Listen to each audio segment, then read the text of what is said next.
اس واقعے کو جنگ خیبر کہا جاتا ہے۔ خیبر یہ 6 ہجری میں واقع ہوا، بعض مورخین کے نزدیک 7ویں ہجری میں، کیونکہ یہ محرم کا واقعہ ہے۔ محرم میں یہ جنگ پیش آئی تھی۔ یہ خیبر کیا ہے، جنگ خیبر کیا ہے، اس کے متعلق میں تھوڑی سی باتیں عرض کرتا ہوں۔ اس سے پہلے چھوٹے چھوٹے غزوے بھی ہوئے۔ ایک ذات القرد جنگ، چھوٹی سی جنگ ہے جس کو میں اکثر اپنی تقریروں میں کہا بھی کرتا ہوں۔ عبد الرحمن فزاری قارہ کا رہنے والا ایک شخص 400 لوگوں کو لے کر آیا تھا۔ ذات القرد مدینے سے قریب ایک چراگاہ تھی جہاں رسول اللہ صلی اللہ علیہ وسلم کی اونٹنیاں چرتی تھیں اور کھجوروں کے باغیچے تھے۔ تو اس عبد الرحمن نامی کافر نے حضور کی اونٹنیوں کو قبضہ کر لیا اور کھجوریں بھی چوری کر لیا اور بھاگنے لگا۔ اس وقت مدینے کے ایک صحابی حضرت سلمہ بن اکوع رضی اللہ تعالیٰ عنہ اکیلے تھے۔ انہوں نے 400 لوگوں کو دوڑانا شروع کر دیا۔ وہ اکیلے ہی 400 لوگوں کو دوڑاتے رہے، اتنا دوڑائے کہ وہ سب بھاگتے رہے، کیونکہ مدینہ طیبہ سے اس وقت کوئی اس واقعے کی خبر نہیں پا سکا تھا سوائے حضرت سلمہ بن اکوع کے۔ ان کو رسول اللہ صلی اللہ تعالیٰ علیہ وسلم کا عظیم سپاہی کہا جاتا ہے، سلمہ بن اکوع۔ یہ تیز دوڑتے اتنا تھے کہ عربی گھوڑا بھی ان کی دوڑ کو نہیں پکڑ پاتا تھا۔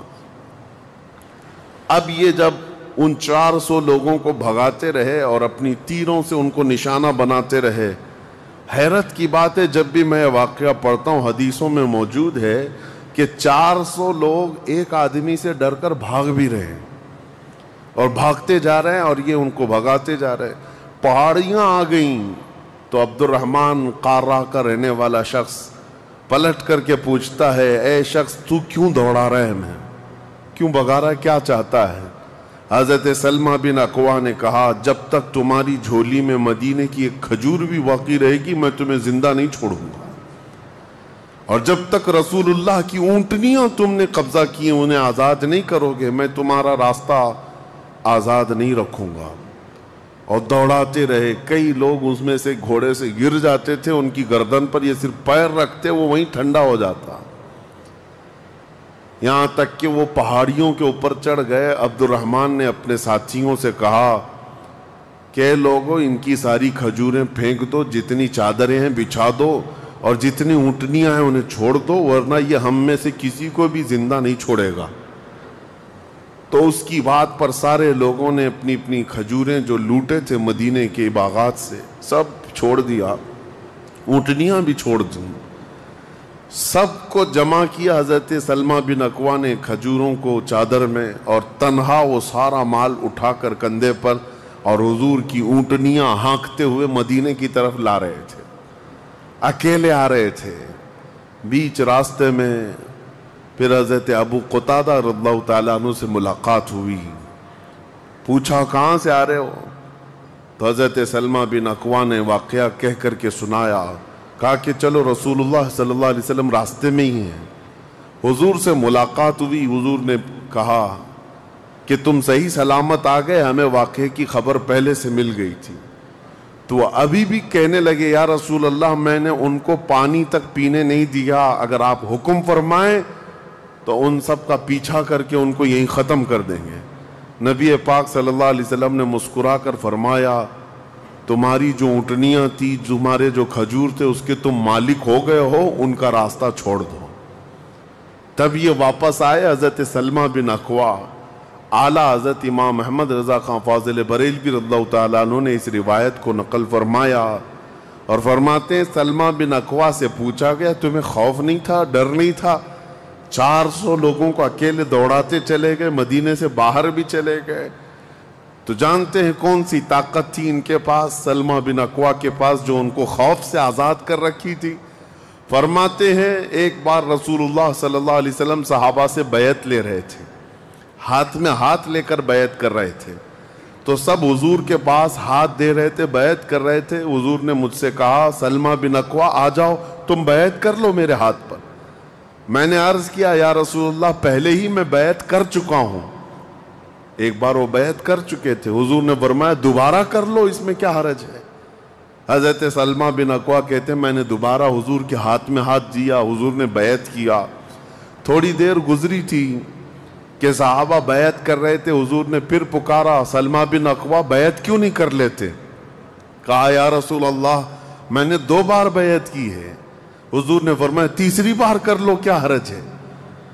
وہ حضرت سلمہ بن اکوع کہتے ہیں میں نے اپنا ہاتھ رسول اللہ کے ہاتھ میں تیسری بار دیا اور بیعت کیا، اور اس کے بعد جب نکلا حضرت سلمہ بن اکوع کہتے ہیں مجھے اس ہاتھ پر اتنا بھروسہ تھا کہ دنیا کی ہر طاقت کو دھول چٹا سکتا تھا، کہ رسول اللہ کے ہاتھ میں دیا ہوا ہاتھ ہے۔ ان کے پاس جو بے خوف ہونے کے لیے کوئی دولت تھی نا، بے باک ان صحابہ کو اگر کوئی چیز بناتی تھی تو یہی چیز ہے عشق مصطفیٰ، محبت مصطفیٰ، جس کو بریلی کے امام نے فرمایا ہے خوف نہ رکھ رضا ذرا تو ہے عبد مصطفیٰ، تیرے لیے امان ہے، تیرے لیے امان ہے۔ کسی شاعر نے کہا تھا کہ دیوان گانے عشق محمد کو دیکھ کر گھبرا گئی ہے گردش دوراں کبھی کبھی۔ حضور کے عاشقوں کو دیکھ کر کے دنیا کی طاقتیں بھی گھبرا جاتی تھیں کہ ان کے پاس ہے کون سی طاقت۔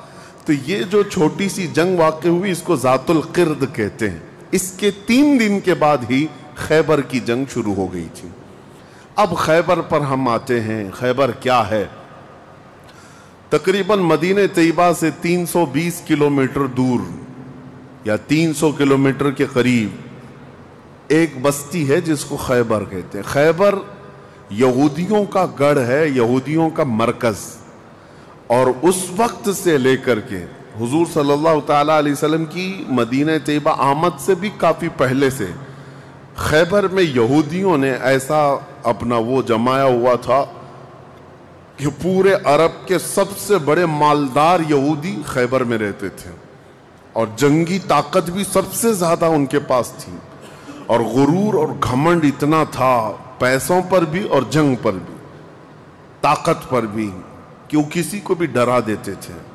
اور جب سے نبی پاک صلی اللہ علیہ وسلم مدینہ طیبہ آئے ان کی دشمنی اتنی بڑھ گئی تھی کہ آپ کو معلوم ہونا چاہیے کہ جو جنگ خندق ہوئی تھی اس کا واقعہ بھی میں نے تفصیل سے بتا دیا۔ مدینہ طیبہ جنگ خندق جس وجہ سے ہوئی اس کا سبب یہودی تھے۔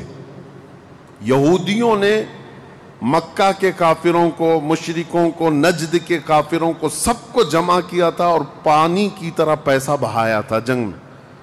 12,000 لوگوں کو رسول اللہ کے خلاف اکٹھا کیا تھا یہودیوں نے۔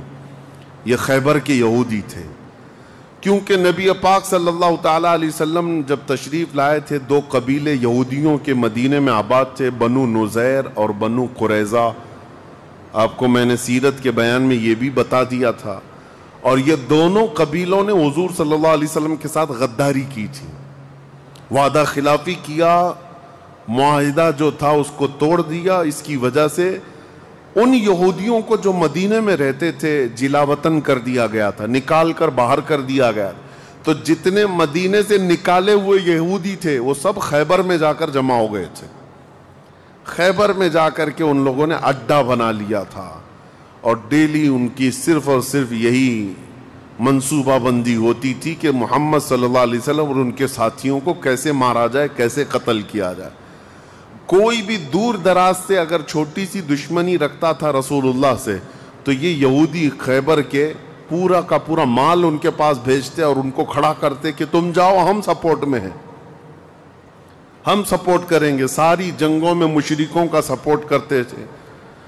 اب میں آپ کو بتاؤں جن کے دلوں میں اتنا زہر بھرا ہوا تھا رسول اللہ صلی اللہ علیہ وسلم کی دشمنی کا، اب ان لوگوں نے دیکھا کہ یہ اب ان کی طاقت بڑھتی جا رہی ہے، اور بادشاہوں کو تک ان لوگوں نے اسلام پیش کر دیا، اور اسلام اب مکہ مدینے کا نہیں رہ گیا، اب تو ایران بھی چلا گیا ہے، مصر بھی چلا گیا ہے، حبشہ بھی چلا گیا ہے، یمن بھی چلا گیا ہے۔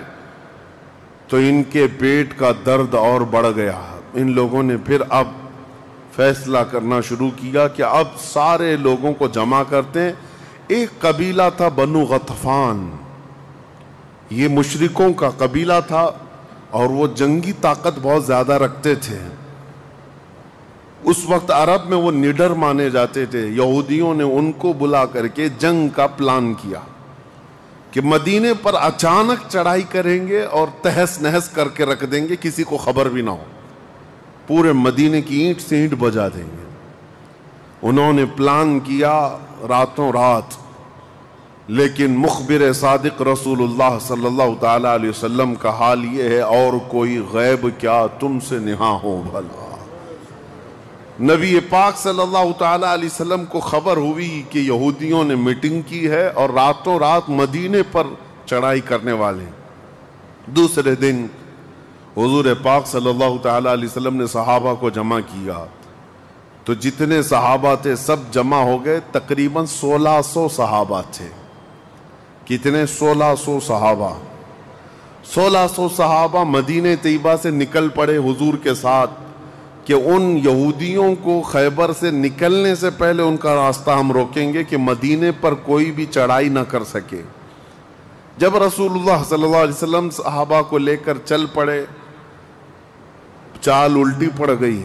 یہودیوں نے یہ سوچا تھا کہ مدینے پر اچانک حملہ ہوگا, کسی کو کانوں کان خبر نہیں ہوگی, لیکن ایسا ہوا کہ 8 دن کے بعد اچانک حضور خیبر پہنچ گئے, ان کو کانوں کان خبر بھی نہیں ہوئی. نبی پاک صلی اللہ تعالی علیہ وسلم صحابہ کے ساتھ جب پہنچے, صبح ہو رہی تھی, خیبر کی وادیوں میں حضور داخل ہو رہے تھے.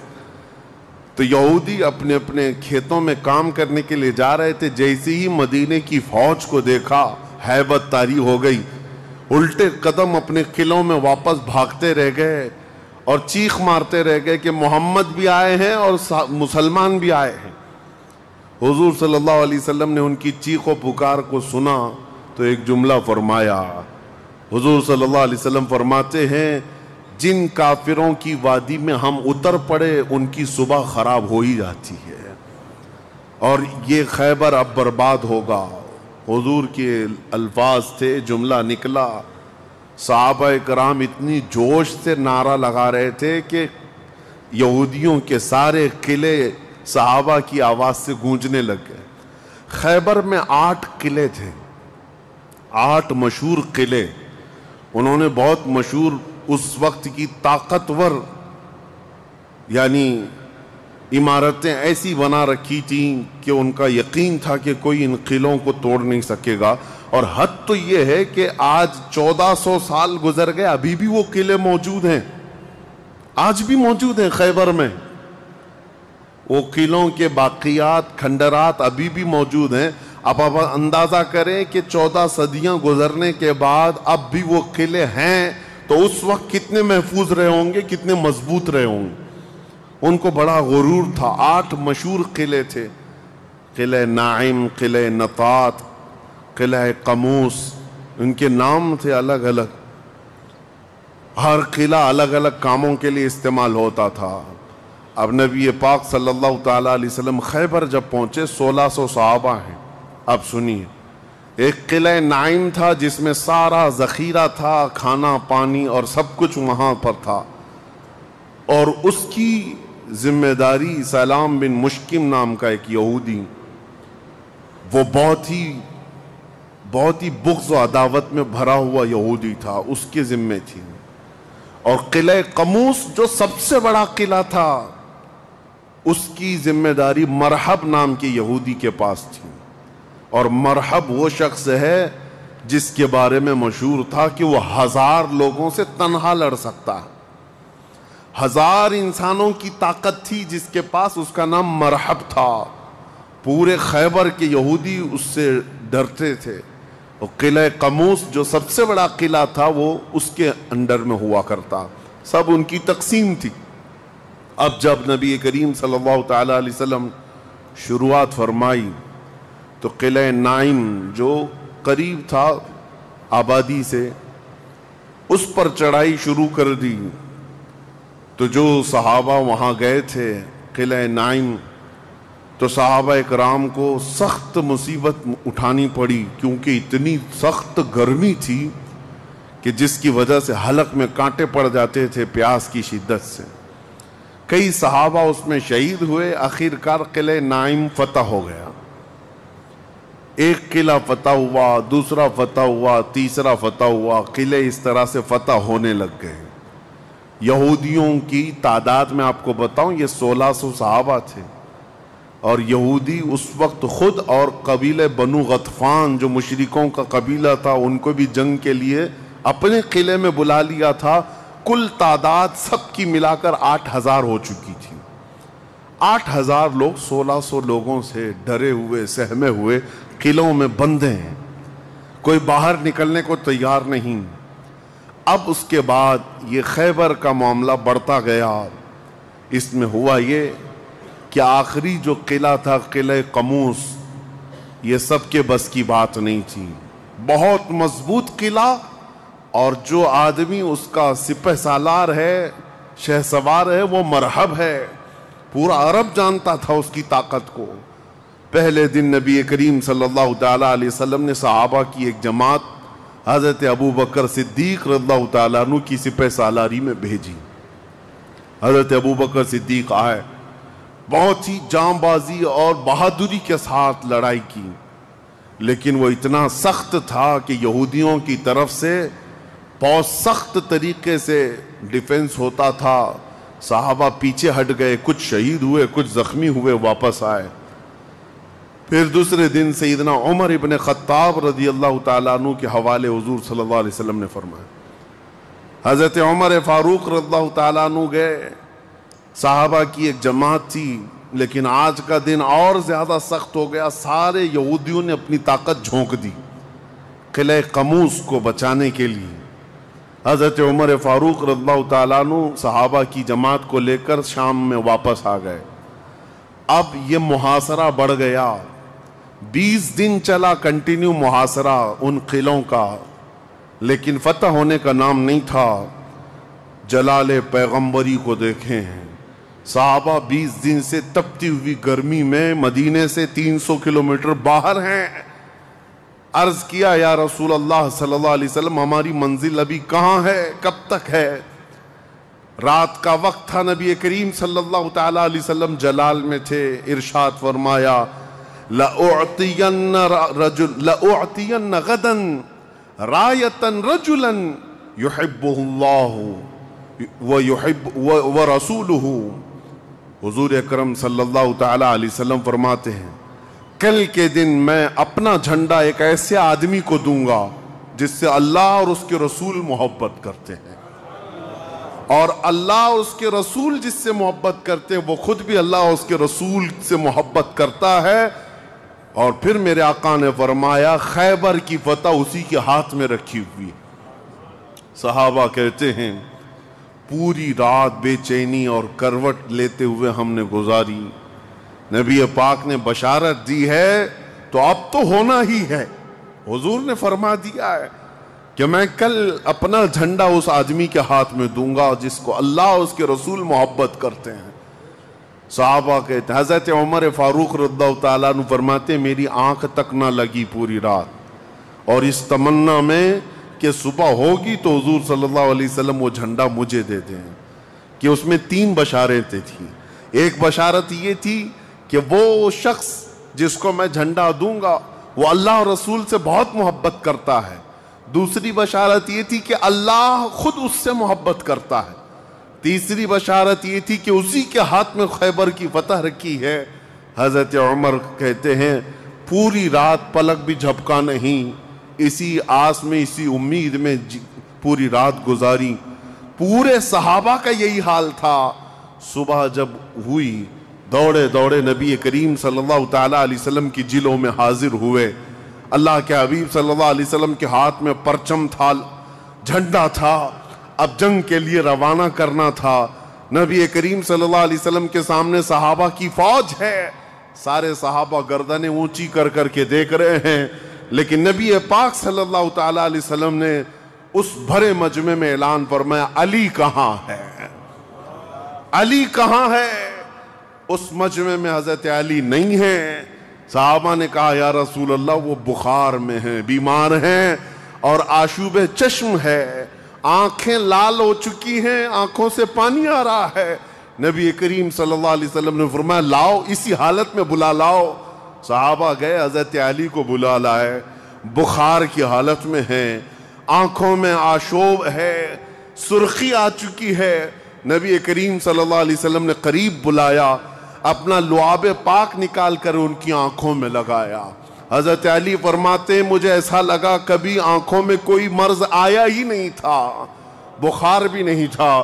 نبی کریم صلی اللہ تعالی علیہ وسلم نے اپنے ہاتھ میں موجود پرچم حیدر کرار کے ہاتھ میں دیا، کہا جاؤ علی تمہارے ہاتھ میں اللہ نے فتح رکھی ہے۔ میرے عزیزو، ایک بات میں آپ کو بتا دوں کہ یہ کیا معاملہ ہے۔ جب رسول کریم صلی اللہ تعالی علیہ وسلم کو یہ معلوم ہے کہ حضرت علی کے ہاتھ میں ہی یہ جنگ فتح ہونی ہے، تو پہلے دن کسی اور کو کیوں بھیجا، دوسرے دن اور صحابی کو بھیجا؟ یہ 20 دن کا محاصرہ کس بات کا تھا؟ یہ سارے معاملات کس لیے تھے؟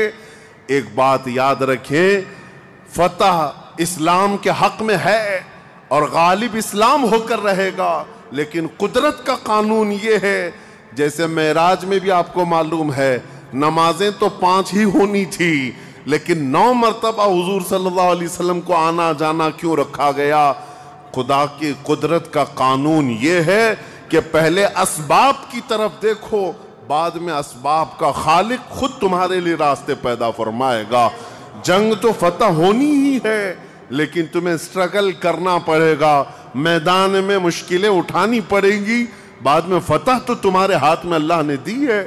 حضرت علی کرم اللہ وجہہ الکریم اپنے ہاتھ میں پرچم لے کر کے جب قلعہ قموس کی طرف بڑھتے ہیں، جانتے ہیں وہ تاریخ کا وہ عظیم دن ہے، محرم کی غالباً 9ویں تاریخ ہے۔ میں نے شروع میں ہی کہا کہ یہ ایک تاریخ کا ایسا حصہ ہے جس سے ساری باتیں آگے کی فتوحات جڑی ہوئی ہیں۔ کیوں میں آپ کو بتاتا ہوں، حضرت علی جس انداز سے جا رہے تھے اس وقت لوگوں کے اندر ہیبت طاری تھی، صحابہ آپ کے ساتھ تھے۔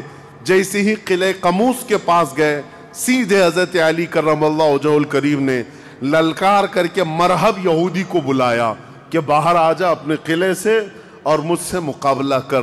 وہ ہاتھی کی طرح سے ڈیل ڈول رکھتا تھا اور خرامہ خرامہ سامنے آیا اور للکار کر کے کہنے لگا قد علمت خیبر انی مرحب شاک السلاحی مجرب۔ تمہیں معلوم ہے پورا خیبر مجھے جانتا ہے کہ میں مرحب ہوں۔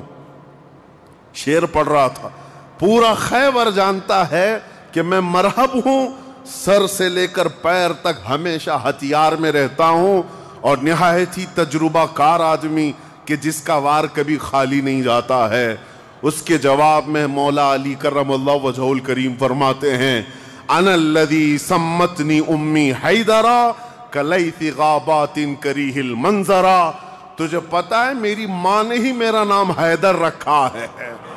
حیدر کا مطلب ہوتا ہے شیر، میری ماں نے میرا نام حیدر رکھا ہے، کلیث غابات کریہ المنظرا، ہیبت ناک شیر جب بھوک کی وجہ سے کچھار میں دہاڑتا ہے اس کو حیدر کہا جاتا ہے۔ جب یہ رجزی اشعار کا تبادلہ ہو رہا تھا، وہ یہودی مرحب جو سر پر ٹوپی پہنتا تھا، ویسی ٹوپی لوہے کی کسی کے پاس تھی نہیں، جسم پر جو لوہے کا خود لباس ہوتا تھا ویسا لباس کسی کے پاس نہیں تھا۔ مقابلے میں وہ آیا اور اس نے حضرت علی کرم اللہ وجہہ الکریم پر بہت تیز وار کی، لیکن وار خالی گیا۔ حضرت علی کرم اللہ وجہہ الکریم پر کوئی وار نہیں آیا۔ پلٹ کر جب حیدر کرار نے وار ماری تو اس کی خود کو ٹوپی کو کاٹتا ہوا یہاں تک کہ اس کے جبڑوں تک حضرت علی کی تلوار آ گئی، اس کے دانتوں کو تک کاٹتی ہوئی آ گئی۔ اس کے بعد دوسرا وار بھی نہیں پڑا تھا کہ مرحب زمین پر ڈھیر ہو کر تڑپنے لگ گیا۔ اتنا ہی نہیں ہے کہ یہ منظر دیکھ کر کے جتنے یہودی تھے سب کے سب ٹوٹ پڑے۔ کس پر؟ حیدر کرار پر۔ اکیلے بطل جلیل ہیں، جس طرف سے آتے تھے صحابہ کہتے ہیں حضرت علی کی تلوار اس دن جو چمک رہی تھی ہمارے جسموں میں ہیبت طاری تھی، کبھی ادھر چمکتی ہے کبھی ادھر چمکتی ہے۔ آپ کو پتا ہے ایک لقب آپ کا کرار ہے۔ کرار کا مطلب کیا ہوتا ہے؟ پلٹ پلٹ کر کے حملہ کرنے والا، اور ایسا حملہ کرنے والا کہ سامنے والے کو سنبھلنے کا موقع بھی نہیں دیتا۔ حضرت علی کی تلوار نے اتنے وار کیے کہ یہودیوں کی صفیں درہم برہم ہو گئی۔ بعض تو لوگوں نے یہ سوچا کہ جان بچانے میں عافیت ہے، جب ہمارا سردار ڈھیر ہو کر تڑپ رہا ہے، ہمیں اس سے مقابلے کی کیا تاو ہے۔ بڑھتے گئے حضرت علی، سیدھے قلعہ قموس جو تھا وہاں جا کر کے کھڑے ہو گئے تو یہودیوں میں ایک اعلان ہوا کہ اگر یہ علی بن ابی طالب قلعے کے اندر گھس گیا تو خیبر قیامت تک ہمارے ہاتھ میں نہیں آ سکتا، اپنی طاقت لگا دو۔ سارے یہودی ٹوٹ پڑے، جتنی فوجیں تھی ٹوٹ پڑی۔ جانتے ہیں حضرت علی اپنا ڈیفنس کیسا کر رہے تھے، اپنے بچاؤ کے لیے کیا کر رہے تھے؟ قلعہ قموس کے دروازے کو جو پھاٹک تھا ایک ہاتھ سے اکھاڑ دیا، اور بائیں ہاتھ سے صرف دروازہ پکڑتے تھے، سیدھے ہاتھ سے تلوار سے حملہ کیا کرتے تھے۔ ایک ہاتھ میں دروازہ لے کر کے ڈیفنس کر رہے ہیں، ڈھال بنائے ہوئے ہیں، جہاں سے تیر آئے یا تلوار آئے اس دروازے سے آپ نے اپنے آپ کا ڈیفنس کیا ہے۔ صحابہ کہتے ہم دیکھتے رہے، وہ دروازے کو ایسے اپنے ہاتھ میں نچا رہے تھے جیسے کوئی چھوٹا کھلونا اپنے ہاتھ میں نچایا جاتا ہے۔ حضرت علی کرم اللہ وجہہ الکریم نے اس قلعے کا پھاٹک توڑ دیا، جس کو 20 دنوں سے صحابہ جا جا کر کے آ رہے تھے، توڑ نہ سکے تھے۔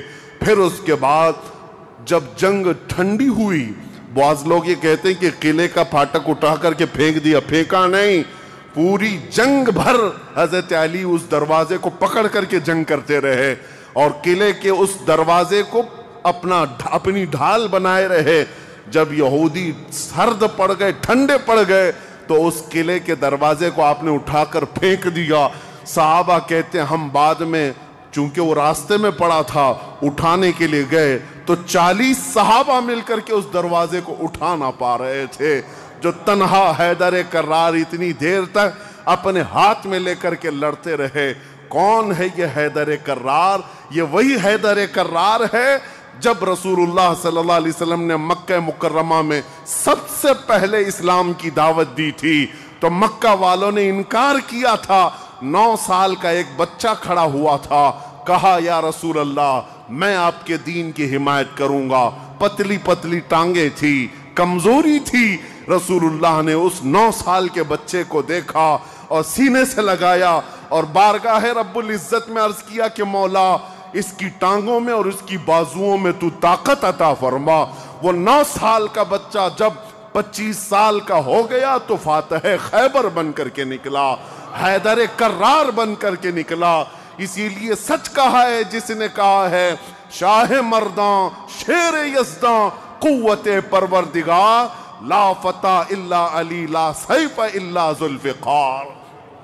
یہ ہے جس کا مطلب یہ ہوتا ہے فارسی میں شاہ مرداں شیر یزداں۔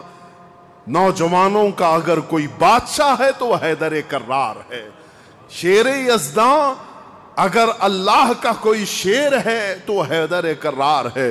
قوت پروردگار، اللہ کی طاقت کا مظہر دیکھنا ہے تو وہ علی بن ابی طالب ہے۔ لا فتح الا علی، سچ کہا جس شاعر نے کہا لا فتح الا علی۔ پورے لوگوں میں اگر جوان کوئی کہانے کے لائق ہے تو وہ علی بن ابی طالب کا نام ہے۔ لا سیف الا ذوالفقار، اور دنیا میں اگر کسی تلوار کو تلوار کہلانے کا حق ہے تو وہ ذوالفقار حیدری کا نام ہے۔ عزیزان گرامی اوقات، یہ خیبر فتح ہوا، جیسے یہ خیبر فتح ہوا صحابہ میں اتنا جوش بھر گیا تھا، نہ قلعہ قموس باقی رہا نہ مرحب باقی رہا، اور خیبر کو جو مولا علی نے اس وقت توڑا تھا 14 صدیاں گزر گئی، آج تک یہودیوں کا اس میں داخلہ نہ ہو سکا تھا۔ یہودیوں کو پتا تھا ایک بار علی اس میں داخل ہو گیا تو قیامت تک خیبر ہمارے ہاتھ میں نہ آ سکے گا۔ آپ کو پتا ہے 2018 کی بات میں بتاؤں، 2018 میں انگلینڈ میں لندن کی سڑکوں پر پوسٹر اور بینر ہورڈنگ کارڈ لیے ہوئے یہودی احتجاج کر رہے تھے، پروٹیسٹ کر رہے تھے کہ خیبر ہمارا تھا، ہم کو نکالا گیا تھا، اور تمہاری ہماری لاسٹ جنگ خیبر تھی، اس کے بعد نہیں ہوئی.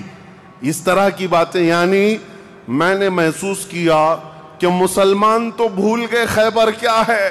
یہودیوں کو جن کو مار پڑی تھی آج بھی یاد ہے کہ مولا علی نے کیسے مارا تھا. آج بھی یاد ہے کہ حیدر کرار کی وار کیسی تھی. صدیاں گزر گئیں، وہ زخم ابھی تک بھرا نہیں ہے. اسی لیے میرے عزیزو، آپ کو دیکھنا چاہیے کہ گریٹر اسرائیل کا نقشہ جو انہوں نے بنایا ہے، اسرائیل جو آج فلسطین کے حصے میں زبردستی قبضہ کیا ہوا ایک چھوٹا سا ملک، ناجائز قبضہ، انہوں نے جو اپنے خوابوں کا ایک نقشہ بنایا ہے کہ اسرائیل کہاں تک ہوگا. انٹرنیٹ پر دیکھیں گے تو آپ محسوس کریں گے انہوں نے گریٹر اسرائیل کا نقشہ جو بنایا اس میں خیبر بھی شامل کیا ہے کہ خیبر تک، مدینے کی وادیوں تک ان کو اسرائیل بنانا ہے.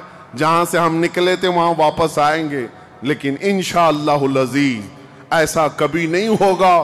مولا علی کرم اللہ وجہہ الکریم کی وار جو پڑی تھی وہ قیامت تک تازہ رہے گی انشاءاللہ. میرے عزیزو، خیبر فتح ہونے کے بعد اب عدل مصطفیٰ کو بھی دیکھو. نبی کریم صلی اللہ تعالی علیہ وسلم، یہ وہ یہودی ہیں جو ساری جنگوں میں جڑ کا کام کرتے رہے، جڑ کا کام کرتے رہے، لوگوں کو بھڑکانے میں، حضور کے خلاف دشمنی پر ابھارنے میں، پیسہ بہانے میں، سب کام کرتے رہے. آج سب ٹوٹ کر بکھر گئے. نبی کریم صلی اللہ تعالی علیہ وسلم کو اب کیا کرنا تھا. حضور صلی اللہ علیہ وسلم نے دوسرے دن جب صحابہ سے مشورہ لیا، صحابہ نے عرض کیا جیسے ان کو مدینے سے بھگایا گیا تھا خیبر سے بھی نکال دیں، یہاں سے بھی نکال کر ان کو جلا وطن کر دیں. لیکن وہ مصطفیٰ کریم صلی اللہ تعالی علیہ وسلم جو عظیم اخلاق لے کر کے زمین پر تشریف لائے، خیبر کے یہودیوں سے پوچھا کہ تم کو جلا وطن کیا گیا تھا اور تم نے بار بار ایگریمنٹ توڑا، معاہدے توڑے، اب یہاں سے بھی تمہیں جلا وطن کرنے کا مشورہ آیا ہے صحابہ سے.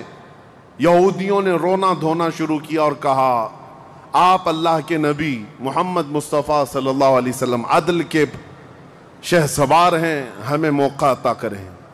ہم خیبر چھوڑ کر جانا نہیں چاہتے، ہماری زمینیں ہمیں دے دیں، لیکن سال بھر میں جتنی بھی اس کی آمد ہوگی اس کا آدھا ہم مدینے پہنچا دیں گے، کھجوریں ہوں، فصلیں ہوں.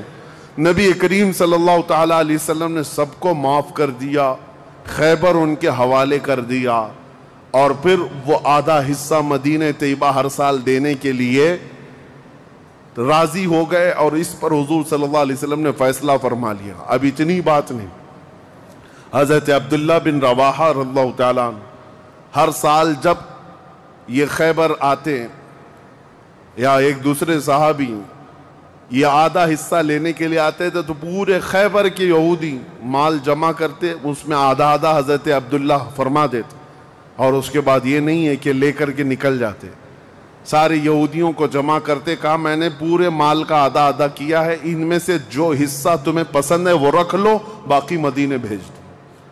یہودی کہتے ہیں ایسا عدل ہم نے کہیں دیکھا ہی نہیں کہ ہمیں پہلے کہہ دیا جائے، ورنہ کوئی بھی ہوتا حاکم تو اچھا مال اٹھا لیتا اور برا مال چھوڑ کے چلا جاتا.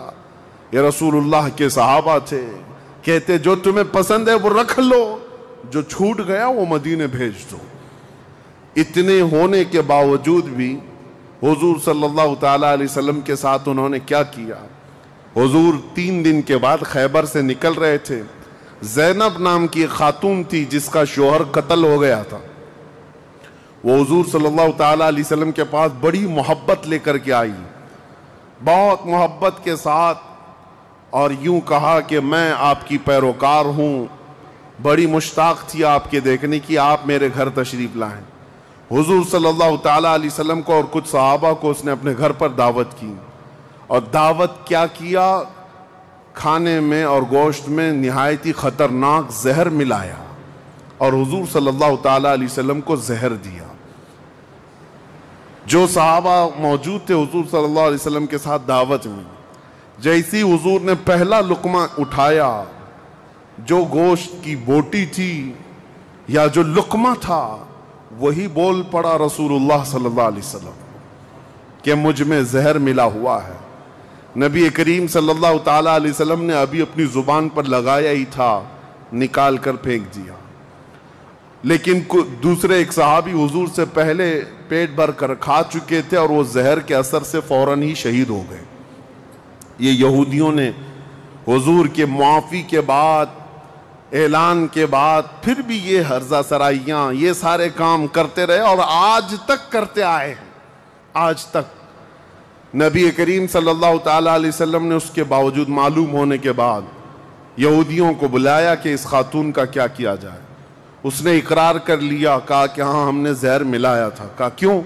کہا ہم یہ دیکھ رہے تھے اگر آپ اللہ کے سچے رسول ہیں تو آپ کو خبر ہو جائے گی، ورنہ ہم کو آپ سے نجات مل جائے گی، ہم بچ جائیں گے، آپ زہر سے ختم ہو جائیں گے۔